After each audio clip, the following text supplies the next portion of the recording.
One, two, three, four. Swagger lady on the floor. I'm always chicken trending. Cause my body loving Krista. Na, na, na, na.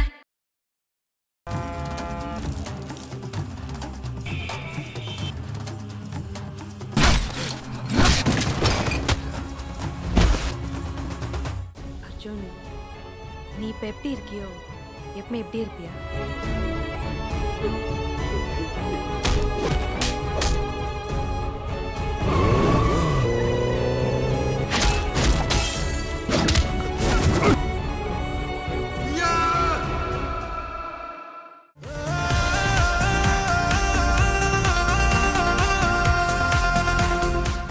Holidays nale adu namma GT Holidays da. GT Holidays, South India's #1 travel brand. You know you are special when you're with GT Holidays.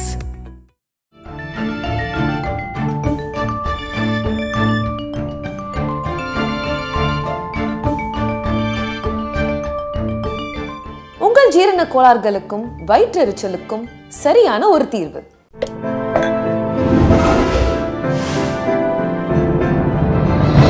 Sai with Chitra. இன்றைய Sai with Chitra நிகழ்ச்சியிலே பங்கேற்கின்ற விருந்தினர் இசைக்கலைஞரும் நடிகருமான மோகன் வைத்யா. ரகுகுல திலகா ராம சத்ய சாயி ஸ்ரீ பரந்தா.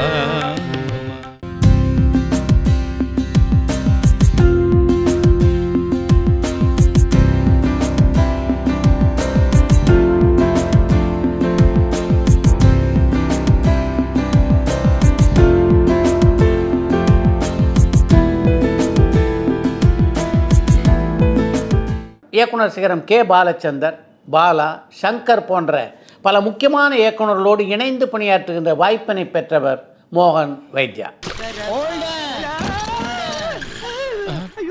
யார் பண்ணி என்ன வேணும் நோக்கு? நீங்க தான் வேணும். வாங்க மாஸ்டர் ஒரு டீ. நந்தினிக்கா யாரு கொடுக்க சொன்னா? நான் தான் மாமா. என்னடா அது குழப்பற? லவ் லெட்டர், அதுவும் பேரண்ட்ஸ் கிட்ட. அஜித், விக்ரம், அர்ஜுன், பிரபுதேவா, பிரசாந்த் போன்ற பல முக்கியமான கதாநாயகர்களோடு இணைந்து பணியாற்றுகின்ற வாய்ப்பினை பெற்ற இவர் தன்னுடைய திரையுலக அனுபவங்கள் பலவற்றை இந்த நேர்காணலிலே பகிர்ந்து கொண்டிருக்கிறார்.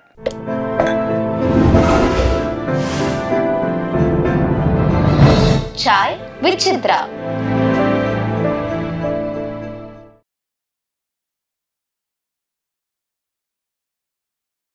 வணக்கம்.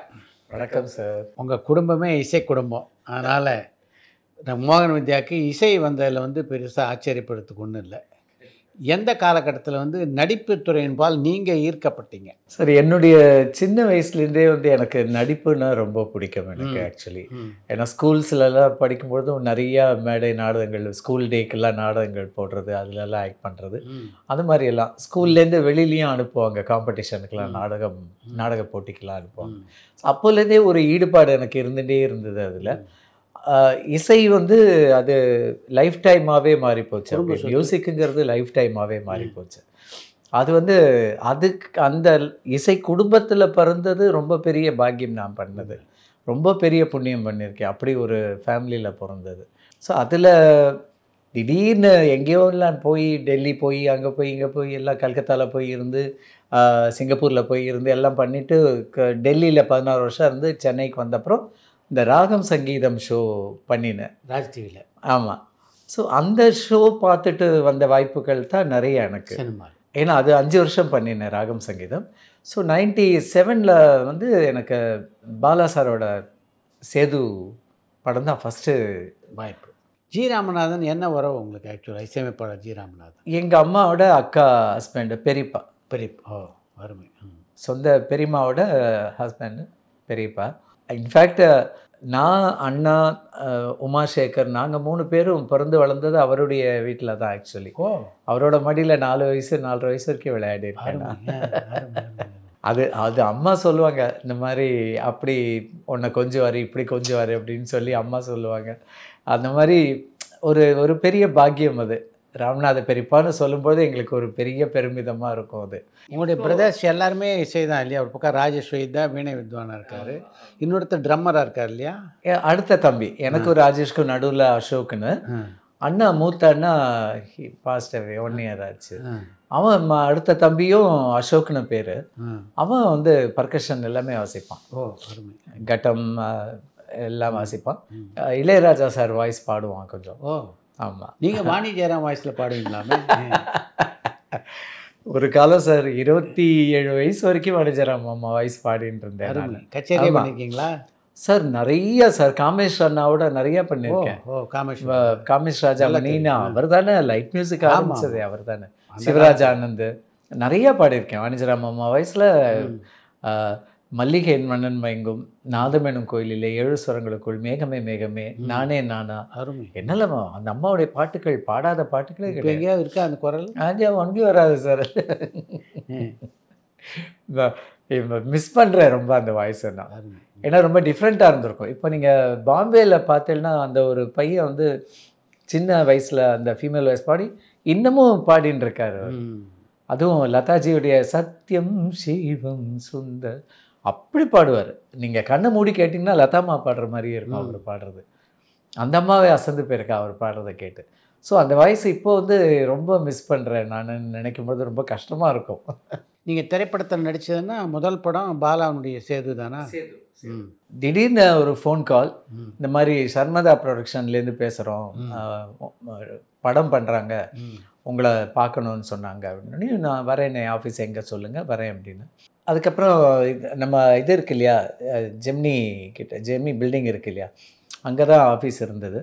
ஸோ நான் ஆஃபீஸ் போனால் அவர் கந்தசாமி சாரும் இருந்தார், ப்ரொடியூசரும் இருந்தார், பாலா சாரும் இருந்தார். பட் எனக்கு பாலா சார் தான், அவர் தான் டைரக்டர்னு எனக்கு தெரியாது. நான் போனோடனையும் வாங்க வாங்க வாங்கன்னு சொல்லிட்டு சார், கந்தசாமி சார் வந்துட்டு வாங்க, அவர் தான் டைரக்ட் பண்ண போகிறாரு பாலா சார் அப்படின்னு. வணக்கம் சார். அதுக்கப்புறம் ஆஃபீஸ் ரூமில் உட்கார வச்சு ரொம்ப நேரம் பேசிகிட்டு இருந்தார். இந்த மாதிரி கேரக்டர், ஹீரோயினோட மாமா கேரக்டர், ஃபுல்லாக அந்த குறுக்கள் கெட்டப்லேயே இருக்கணும் அப்படின்னு சொல்லிட்டு. உடனே நான் என்ன சொன்னேன், நோ ப்ராப்ளம் சார், அதை பற்றி பரவாயில்ல அப்படின்னு சொல்லிட்டு உடனே ஒரு 10 நிமிஷம் டைம் கொடுங்கன்னு கீழே போயிட்டு நம்ம சலூனில் போயிட்டு அவர் கேட்ட மாதிரி இது வரைக்கும் கட் பண்ணிட்டு வந்து காமிச்சிட்டாரு. ஐயோ அருமை. ஏன்னா அந்த இதோட அந்த குறுக்கெல்லாம் இது பண்ணிட்டு இருப்பான், அப்புறம் குடுமி போட்டு இருப்பாங்க இல்லையா. ஸோ அது வரைக்கும் கொஞ்சம் கதாபாத்திரமே உறுதி ஆகலை, அதுக்குள்ளேயே உங்கள் கெட்டப் மாற்றிட்டேன். இது போருமா அப்படின்னு. சார் சூப்பர் சார் அப்படின்னாரு. அது உடனே அது கன்ஃபார்ம் ஆகிடுது. இதில் எனக்கு கிடைச்ச பெரிய கிரெடிட் என்னென்னா, அந்த சேது தெலுங்குல ரீமேக் பண்ணும்பொழுது எனக்கு வந்து ஜீவிதா மேம் வந்து ஃபோன் பண்ணாங்க. சேஷு ஜீவிதா ஃபோன் பண்ணாங்க. சார் நான் டாக்டர் ராஜசேகர் ஒய்ஃப் பேசுகிறேன், ஜீவிதா பேசுகிறேன்னு சொல்லுங்கம்மா அப்படின்னு. இந்த மாதிரி சேது ரீமேக் பண்ணுறோம் நாங்கள், எல்லா கேரக்டருக்கும் ஆர்டிஸ்ட் கிடச்சிட்டாங்க, உங்கள் கேரக்டருக்கு ஆர்டிஸ்டே கிடைக்கல அப்படின்னாங்க. என்ன சொல்கிறீங்க அப்படின்னு.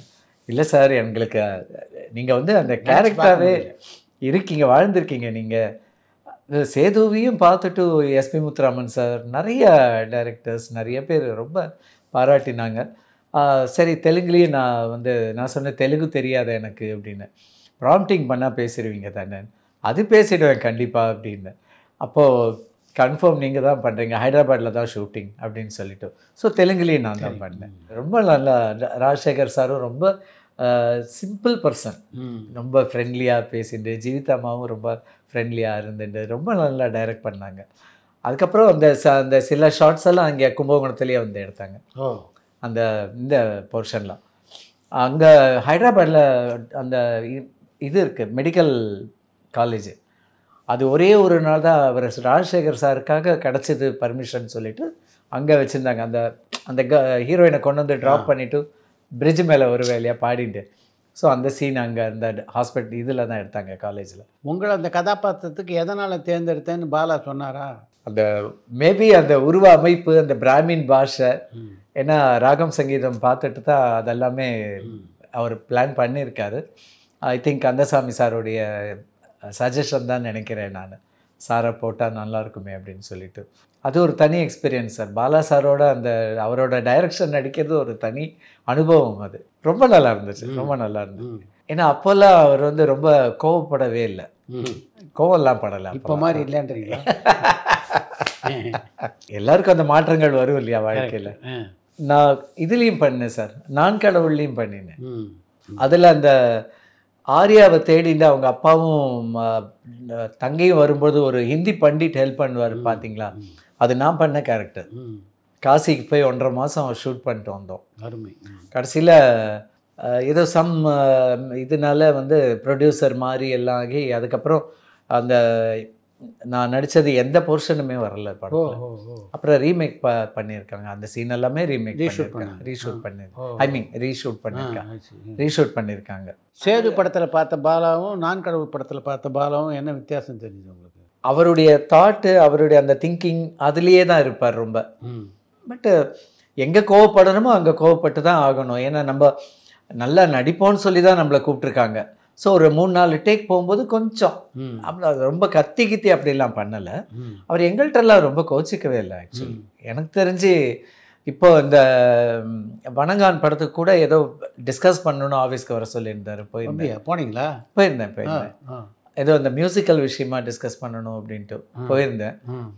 ரொம்ப சாஃப்டாக பேசிட்டு மியூசிக் பற்றி வந்து ஏதோ அந்த ராகம் பேஸில் அந்த ஒப்பாரி மாதிரி ஒரு இது வேணும், அதுக்கு ஏதாவது கீர்த்தனைகள் இருந்தால் சொல்லுங்க அப்படின்னு சொல்லி கேட்டேன் ரெஃபரன்ஸ்க்கு. அதுக்காக போயிருந்தேன். சரியாக இது பண்ண முடியல, சர்ச் பண்ண முடியல. அதனால் அப்புறம் நான் போகல. அப்புறம் ஓகே, எனக்கு அவரோட டைரக்ஷன் ரொம்ப பிடிக்கும் சார் எனக்கு. ஏன்னா அவர் எப்போவுமே வந்து ஒரு மூடியாக தான் இருப்பார், ரொம்ப பேச மாட்டார் யாரோடையும். ஸோ ரொம்ப என்ன ஒன்று அவர்கிட்ட பார்த்தேன்னா, நம்மளுக்கு ஷார்ட் ஓகே அப்படின்னாக்கா அவர் பாட்டு சிரிச்சுட்டு எழுந்து போயிடுவார். அது முடிஞ்சுதா இல்லையான்னு கூட தெரியாது. நம்ம அப்படியே உட்காந்துருப்போம் அங்கேயே. சேது படும்போது அப்படி தான் ஆச்சு. அந்த கோவில் சீன் வரும் பார்த்தீங்களா, அவள்கிட்ட சொல்லுவேனே, அவன் மட்டும் அன்றைக்கி உங்கள் அக்காவை காப்பாற்றி அழிச்சுட்டு போகலன்னா இன்றைக்கி சுப்ரபாதம் நம்ம ஆற்றுல இல்லை சுடுகாட்டில் தான் பாடிருக்கணும். அந்த சீனை எல்லாம் ஒரே டேக்கு அப்படியே முடிச்சுது. அவருக்கு ரொம்ப சந்தோஷம். அப்படியே ஒரு ஸ்மைல் கொடுத்துட்டு அப்படியே போயிட்டார். நான் அப்படியே படியிலே உட்காந்துட்டு இருந்தேன். என்னப்பா ஆச்சுன்னு, சார் டேக்கு ஓகே சார் சொல்லுங்கப்பா அப்படின்னு. நடிச்சு காட்டுவாரா பாலா? இல்லை, அவருக்கு என்ன வேணுமோ அதை நம்மள்ட்ட கேட்டு வாங்கிடுவார். அந்த எக்ஸ்ப்ரெஷன் அதே மாதிரி. என்னென்னா பாலா சார்கிட்ட நான் பார்த்தது என்னென்னா, அந்த ஒரு பர்டிகுலர் டைலாக்ல அப்படி பார்க்கணுன்னா அப்படி பார்க்கணும். அந்த டைலாக்கு அந்த கான்சன்ட்ரேஷனில் என்ன பண்ணிட்டோம்னா விட்டுருவோம். டைலாக் போயிடும், அதை பார்க்குறது வந்துடும்.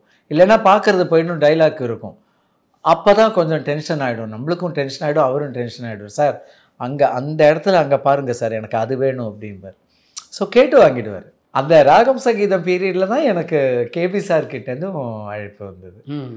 சாரோட ஆஃபீஸ்லேருந்து நம்ம பழனி இருக்கார் இல்லையா மேனேஜர், ஸோ அவர்கிட்டேருந்து அழைப்பு வந்தது. டைரக்டர், நான் கவிதாலயாலேருந்து பேசுகிறேன் சார், உங்களை பார்க்கணுன்னு. கவிதாலயானா கேபி சார் ஆச்சே அப்படின்னு எனக்கு ஒன்றுமே புரியல சார். ஆடி போயிட்டேன். அப்படியே வீட்டில் அப்படி உட்காந்துட்டுருக்கேன். ஃபோனு கவிதாலயா சார்னோண்டி நான் அப்படியே எழுந்துட்டேன், டபக்குன்னு எழுந்துட்டேன். அதுக்கப்புறம் சாரே பேசினார். ஒரு 2 days கழிச்சு நான் ஃபோன் பண்ணுறேன் வாங்க ஆஃபீஸ்க்கு அப்படின்னார். அப்புறம் போயிருந்தேன். அப்போ தான் அந்த பிரேமி சீரியல் அவரோடது, அதில் ஒரு பிரேமியோடைய மாமா கேரக்டர் ஒன்று பண்ணேன். அப்புறம் அவரோட பார்த்தாலே பரவசம் 100வது படத்தில் ஏதோ பெருசாக பார்டர்லாம் வச்சு இப்போ அங்கவஸ்திரம்லாம் வச்சுருப்பார். மோகன் வைத்தியா வர சொல்லு ஒரு செக்ரட்டரி கேரக்டர் அப்படின்னு ஞாபகம் வச்சு அவர் வந்து கூப்பிட்டு அந்த வாய்ப்பு கொடுத்தார். நானும் குயிலியும் சிம்ரன் ராகவா லாரன்ஸ் மாஸ்டரோட ப்ரோக்ராமுக்கு வருவாங்க. ஸோ அந்த சீன் ஒன்று கொடுத்தார். ரொம்ப சந்தோஷமாக இருந்தது. அப்போ தான் சொன்னார் ஆஃபீஸில், நான் அப்படி வீட்டில் அப்படி போயிட்டு இருக்கும்போது என் ஒய்ஃப் ராகம் சங்கீதம் பார்த்துட்டு இருப்பாங்க. அப்போ நான் உங்களை பார்ப்பேன். சரி இந்த மனுஷனை கூப்பிடலாம் இந்த கேரக்டர், ஏன்னா அப்போ இவ்வளோ முடியும் இல்லையா. எப்படி இருந்தது பாலச்சந்தருடைய இயக்கத்தை நடித்த அனுபவம்? அதெல்லாம் வார்த்தைகளே கிடையாது சார், வார்த்தைகளே கிடையாது. அதில் பிரேமியில் ராஜேஷ் தான் ஹீரோ. அவர்கிட்ட அவர் வந்து சொல்லுவார், இந்த 2 பேரையும் என்னால் திட்டவே முடியலையா, இசையை அப்படி வச்சுட்டு இருக்காங்க சங்கீதத்தை. ரொம்ப அதெல்லாம் வந்து நிஜமாகவே வாழ்க்கையில் பண்ணின பாக்கியம் சார். அதெல்லாம் அவர்கிட்ட நடித்தது. அதே மாதிரி அவரோட ஒரு சீனு, சாரோடைய ஒரு சீன் எனக்கு அவரும் நடித்தார் அதில், சிங்கப்பூர்லேருந்து வந்த மாதிரி. ஸோ அவரோட ஒரு 13 நிமிஷம் சீனு. நான் அப்படியே அவரையே பார்த்துட்டு உட்காந்துட்டு இருந்தேன். உங்கள் டைலாக் தான் பேசுங்க, என்னையே பார்த்துட்டு இருக்கீங்க. அந்த மாதிரி ரொம்ப என்ன ஒன்றுனா ஒரு 4 டைலாக் இருக்கிறத அதை இம்ப்ரவைஸ் பண்ணி பண்ணி பண்ணி ஒரு 40 டைலாக்காக பண்ணிடுவார். ஸோ இங்கே இது போட்டுக்கோங்க, இந்த இடத்துல இது போட்டுக்கோங்க, இந்த இடத்துல இது வச்சுக்கோங்கன்னு சொல்லிட்டு. ஸோ ரொம்ப அற்புதமான ஒரு பெரிய பாக்கியம் சார், அது வாய்ப்பு. நீங்கள் நடித்த சீரியலில் உங்களுக்கு ரொம்ப பிடிச்ச சீரியல் இது? எஸ்பெஷலி நாகா சாரோட மர்மதேசம் எதுவும் நடக்கும். அதில் ஆக்சுவலி ஸ்டோரி வைஸ் நான் தான் ஹீரோ. அதில் அந்த போனிட்டைலாம் போட்டு ஃப்ரெஞ்சு பேர்லாம் போட்டு வைல்ட் வீடியோகிராஃபராக வருவேன். ஃபுல்லாக இதில் தான் கேரளா, அங்கே தான் ஷூட்டிங். நாகா சாரோட டைரக்ஷனில் நடிக்கிறதும் பெரிய ஒரு விஷயம். அது எதுவும் நடக்கும் ரொம்ப பிடிக்கும். பிரேமி ஆஃப்கோர்ஸ் ரொம்ப பிடிக்கும் எனக்கு. அப்புறம் கோலங்கள், சித்திரம் பேசுதடி, திருச்செல்வம் சாரோடது நிறையா சார், நிறைய சீரியல்ஸ். அப்புறம் தமிழ்மணி சாரோட சீரியல் ஒன்று, அது ஒன்று நல்ல கேரக்டர் அதில். அப்புறம் ரோஜா, நான் மியூசிஷியனாக வருவேன், தீபா வெங்கட் என்கிட்ட சிஷியாக வருவாங்க. ஸோ அந்த சீரியல் ரொம்ப பிடிக்கும். நீங்கள் உங்களுடைய முதல் படமான சேதுவில் நடிக்கும்போது விக்ரம் வந்து அப்போ தான் வந்து வளர்ந்து வருகின்ற நட்சத்திரம், தமிழ் சினிமாவில் மிகப்பெரிய அடையாளம் அந்த காலகட்டத்தில் அவருக்கு இல்லை. எப்படி இருந்தது விக்ரமோட பணியாற்றியது? அவர் எப்படி பழகுவார்? Great artist sir Vikram. அப்பா அங்கே அந்த ஸ்பாட்டில் அவருடைய அந்த ஹார்ட் ஒர்க்கை நாங்கள் ரொம்ப ரொம்ப டெடிக்கேஷன் ரொம்ப பார்த்தோம். நாங்கள் ரொம்ப dedicated person. Hats off to Vikram. Actually ரொம்ப அப்படியே அந்த உழைப்பு, கடின உழைப்பு, அது நல்லா வரணுங்கிற அந்த ஒரு எண்ணம், அந்த ஒரு லட்சியம், அது எல்லாமே அவர்கிட்ட நாங்கள் பார்த்தோம். ஒரு அவரோட இருந்த சில சீன் போது ஷூட்டும் போதில் நாங்கள் அங்கே தான் இருக்கோம். எங்களுக்கு ஷார்ட் வராது, அவரோட இதெல்லாம் நான் பார்த்துட்டு இருப்பேன் உட்காந்து, அவருக்கு எடுக்கிற சீன்லாம். அந்த மொட்டையெல்லாம் அடிச்சுன்னு அந்த கெட்டப்பில் அங்கேருந்து உள்ளேருந்து வரும்போது அந்த பாட்டை வேற போட்டாங்க. எங்கே செல்லும் இந்த பாதை, எல்லாரும் அழறோம். விக்ரம் உள்ளேருந்து வரும்போது கூஸ்பம்ஸ் ஆகுது. அப்படியே என்ன விக்ரம் எப்படி ஆகிட்டாரு அப்படின்னு பார்க்குறோம் நாங்கள். அப்படியே மாறிட்டார் சார். இன்ஃபேக்ட் உடம்பு வந்து இழைக்க வைக்கணுங்கிறதுக்காக ஷூட்டிங் ஸ்பாட்டுக்கு வந்து காரில் வரவே மாட்டார், நடந்தே வருவார், ரன்னிங்லேயே வருவார். இதெல்லாம் கண்கூடாக பார்த்துருக்கோம் நாங்கள். ஹார்ட் ஒர்க்கர் சார், பயங்கர ஹார்ட் ஒர்க், ரொம்ப அப்ரிஷியேட்டபிள் ஆர்டிஸ்ட். விக்ரம் நடிச்சு காட்டுவாரா பாலா? சொல்லுவார். ஏன்னா நாங்கள் மோஸ்ட்லி நான் அபிதா குசலாம்பால் நாங்கள்லாம் உட்காந்து பேசின்னு இருப்போம். ஸோ ஏன்னா கும்பகோணத்தில் தானே ஷூட்டிங்கே ஃபுல்லாக. கும்பகோணம் அது பக்கத்தில் இருக்கிற ஊர்கள் தான் ஷூட்டிங். ஸோ அங்கே சில ஷார்ட்ஸ் போது தான் நாங்கள் போய் பார்ப்போம் விக்ரம் நடிக்கிறத. சிலதெல்லாம் நாங்கள் அப்படியே உட்காந்துட்டுருப்போம், அங்கே உட்காந்து பேசிகிட்டு இருப்போம். ஸோ அதை பார்த்தப்போ ரொம்ப, ஏன்னா அவங்க ரொம்ப ஃப்ரெண்ட்லியாக தான் ஒர்க் பண்ணாங்க. ஆமாம், சொல்லிக் கொடுப்பாரு நிறையா. சிவகுமாரோட வாய்ப்பு கிடைச்சது அதில்? அவரோட சீன் வருமே, அந்த அபித்து ஐஷன் போய் காமிச்சிட்டு வந்ததுக்கப்புறம் உள்ளே வரும்போது டைலாக் சொல்லுவார் இல்லையா, நீயாவது என் தம்பியை இப்போ தான் பார்த்துருக்க, நேற்றுக்கு தான், ஆனால் பிறந்ததுலேருந்து ஒன்றை மட்டுமே வந்து நினச்சிருந்த, அவரை நினச்சி பார்த்தியான்னு சொல்லுவார் டைலாக்கு. ஸோ சிவகுமார் சாருக்கு என்ன பார்த்தா வாயா பாகவதரே அப்படி. Such a friendly person sir Sivakumar sir, such a friendly person. எங்கே பார்த்தாலுமே வந்து பாகவதரே எப்படி இருக்கீங்க அப்படின்பாரு. நல்லா பழகுவார், ஃப்ரெண்ட்லியாக பழகுவார் எல்லாருக்கிட்டையும். ரொம்ப ஜாலியாக பேசக்கூடிய ஒரு மனிதர், நல்ல சுபாவம், ரொம்ப பிடிச்சது. அந்நியன் பட வாய்ப்பு எப்படி வந்தது உங்களுக்கு? ராஜேஷ் தான் ஃபோன் பண்ணினான். முன்னா எப்போ வந்தேள் நீங்கள், சங்கர் சார் ஆஃபீஸ்லேருந்து உங்களை வலை வீசி தேடின்னு இருக்காங்க, முதல்ல ஃபோன் பண்ணுங்க அப்படின்னு சொல்லி நம்பர் கொடுத்தான். சரி வாங்கிட்டு ஃபோன் பண்ணேன். கமலுடைய தசாவதாரம் படத்தில் கூட நீங்கள் நடிக்கிறதா இருந்தது இல்லை? நான் கடவுள் போது தான், அந்த ஷூட்டும் போது தான் எனக்கு தாடியெல்லாம் நிறையா வச்சுட்டு நாங்களாம் கட் பண்ணக்கூடாதுன்ட்டாங்க. நீங்களும் டான்ஸர், அவரும் டான்ஸர், அதை பற்றி பேசுவீங்களா? அதில் தான் அந்த எங்களோட சீன் தான் ஸ்னீக் பீக்கே போட்டிருந்தாங்க. நானும் அவரும் உட்காந்து இந்த வெங்கல டம்ளரில் தண்ணி அடிப்போம். ஆயிலா பொண்ணுன்னு மார்ல போட்டு வளர்த்தேன். என் மானத்தை வாங்கிட்டாளேடா பார்த்தா. நான் போய் அவகிட்ட கேட்கிறேன், பண்ணினியாடி உண்மைய சொல்லடி.